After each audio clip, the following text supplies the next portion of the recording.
It's okay to go to these parties and drink and carry on. As long as you're in the house of the Lord on Sunday, everything will be okay. That's the God of this world. And he is speaking his truth. But it's a lie against the standing truth, the eternal truth. And the truth of the matter is that if that were the case, brothers and sisters, Christ would not have to have come and died and shed his blood.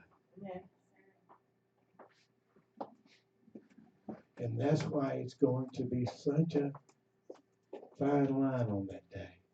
And God will be completely righteous in his judgment when he asks you, what did you do with the blood?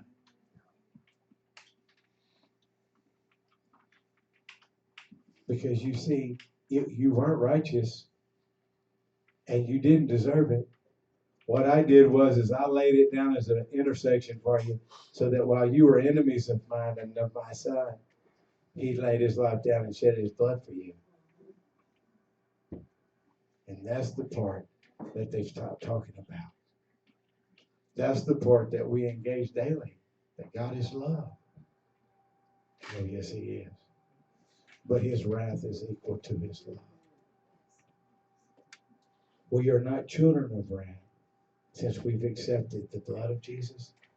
But there's a day coming when that wrath is going to be poured out like the unfailing love of Christ. And that's what needs to drive us on. But it ain't without exception, y'all. Listen, your kids are going to act up.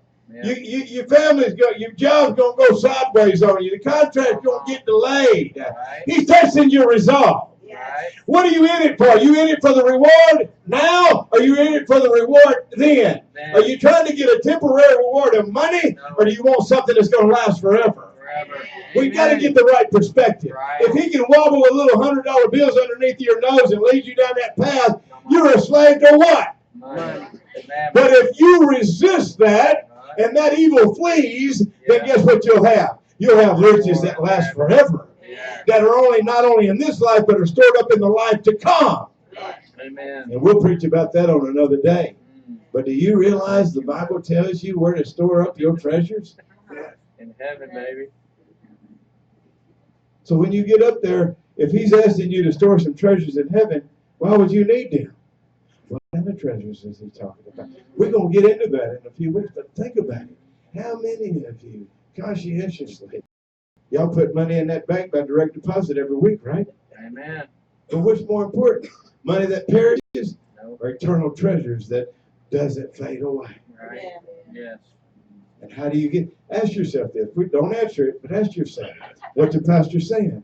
Who? Wait a minute. What are these treasures? And where is this place that I'm supposed to be storing these things? And when am I supposed to be storing them there? Now. Amen. Now. That's good, man. We're going to preach on that in a little while because I know y'all want to know. We are oppressed on every side by troubles, but we are not crushed. We are perplexed, but not driven to despair. We are hunted down, but never abandoned by God. We get knocked down, but are not destroyed. Through suffering, our bodies continue to share in the death of Jesus, so that the life of Jesus may also be seen in your body.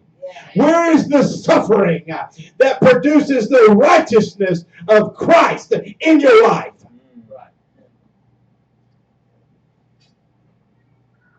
So what if they don't like you? So what if they don't listen to your music? That's not your responsibility.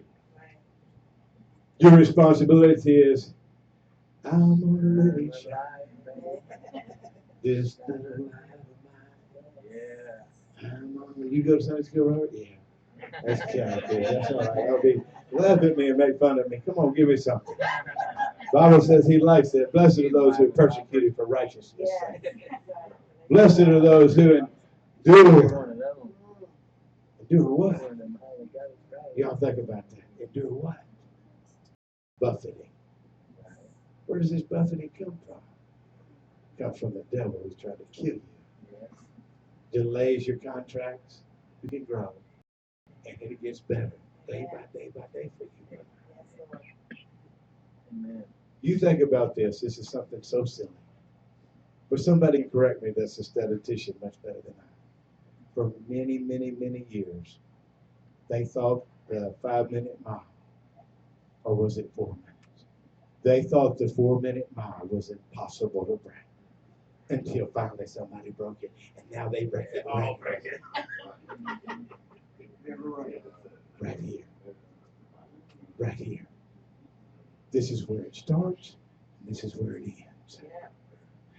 Your limitations come between your ears and what you're willing to do or not do.